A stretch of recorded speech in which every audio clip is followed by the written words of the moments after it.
और पाकिस्तान तहरीक-ए-इंसाफ लॉन्ग मार्च से कबल ही रेड जोन के दाखिली रास्तों पर कंटेनर्स लगा दिए गए हैं। इस बारे मजीद हम सूरत हाल जानेंगे। हमारे नुमाइंदगान साथ मौजूद है। अल्लाह खान जो कि इस वक्त नादरा चौक पर हैं, साथ साथ आली जान भी हमें ज्वाइन करेंगे। फैज़ाबाद की सूरत हाल से वो हमें आगाह करेंगे जहाँ पर इस वक्त कंटेनर्स लगाए गए हैं। अल्लाह खान, बताइएगा मनाजिर क्या है इस वक्त आपके सामने, क्या रुकावटें डाली जा रही हैं? जी बिल्कुल, लॉन्ग मार्च से पहले ही लॉन्ग मार्च वाली सूरत हाल बना दी गई है। रेड जोन में कंटेनर पहुंचा दिए गए हैं। इस वक्त हम नादरा चौक में मौजूद हैं। अनिल अहमद आपको इसके मनाजर अगर दिखाएं तो ये ऊपर नीचे करके ये कंटेनर लगाए गए हैं और बैरियर लगाकर खारदार तारें भी लगाई गई हैं, जबकि गेट लगाने के लिए खुदाई भी की जा रही है। डी चौक को तो पहले ही आवाम के लिए बंद किया गया था, लेकिन अब नादरा चौक को भी मुकम्मल तौर पर बंद कर दिया गया है। सरीना चौक में कंटेनर पहुंचा दिए गए हैं। नादरा चौक में जितनी भी ट्रैफिक आती है उनको अब सरीना चौक की तरफ से होकर अंदर रेड जोन में जहां काम हो वहां जाना पड़ता है। चूँकि जना एवेन्यू के ऊपर भी डी चौक में भी कंटेनर लगे हुए हैं, वो रास्ता भी मुकम्मल तौर पर बंद है।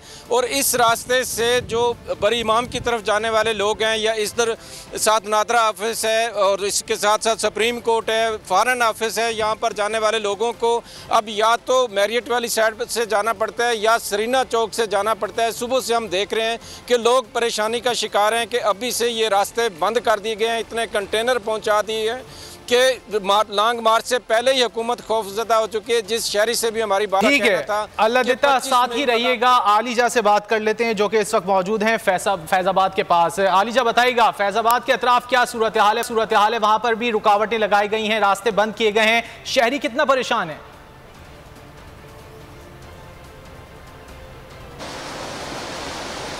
जी बिल्कुल, अगर हम एक नई इस्तिलाह इस्तेमाल करें कि फैज़ाबाद को कंटेनराबाद में तब्दील कर दिया गया है तो गलत ना होगा। चारों जानिब से फैज़ाबाद में कंटेनर्स खड़े कर दिए हैं, कंटेनर्स की इमारतें खड़ी कर दी गई हैं। शहरी जो है वो तशवीश का शिकार है कि अभी खान साहब ने एहतजाज की, लॉन्ग मार्च की कॉल तो दी ही नहीं, लेकिन कंटेनर्स लगा के रास्ते क्यों बंद किए जा रहे हैं। हमने शहरियों से बात भी की इस हवाले से। आपको ये बताते चलें कि फैज़ाबाद जो है नहायत अहम लोकेशन है। यहाँ से अगर आप रास्ता बंद कर देते हैं तो पंजाब से आने वाले लोगों को आप इस्लामाबाद में दाखिल नहीं होने देंगे। साथ ही साथ लेफ्ट साइड पे यहाँ पर रवात की जानिब रखा जाता है, जीटी रोड का रास्ता है, फिर राइट साइड पे इस्लामाबाद है। तो ये जंक्शन है, बॉटल नेक है। यहाँ पर अगर हुकूमत रोक लेती है तो इस्लामाबाद में पीटीआई के इख्तिजाजी शुरका है उनको दाखिल होने में बहुत ज़्यादा मुश्किलात का सामना करना पड़ सकता है। तो लग ये रहा है कि वज़ीर दाखिला राना सनाउल्लाह की क़यादत में जो परसों इजलास हुआ था उसके फैसले जो हैं उनको अमली जामा पहनाया जा रहा है। 10 ड्रोन कैमरे भी इस्लामाबाद पुलिस को दे दिए गए हैं, उससे फ़िज़ाई निगरानी की जाएगी और 30,000 से ज़ायद नफरी भी यहाँ पे तैनात होगी। जबकि पाकिस्तान तहरीक-ए-इंसाफ ने चैलेंज किया है कि 25 मई को जो हुआ था उसको हम रिपीट नहीं होने किया। साथ अल्लाह दिता भी हमारे साथ मौजूद थे। आप दोनों का बहुत शुक्रिया। मंजिल, रास्ता, जज्बा, भयानक सच्चाई से हटाए पर्दे और तोड़ डाली झूठ की बेड़ियां। सलाखों से डरना कैसा जब चट्टानों ने पाला हो। इमरान खान बोल के साथ जुम्मे से इतवार रात 10 बजे सिर्फ बोल न्यूज पर।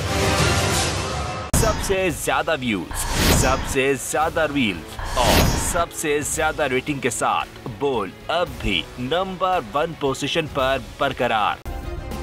सब्सक्राइब करें और बेल दबाएं ताकि कोई खबर रह न जाए।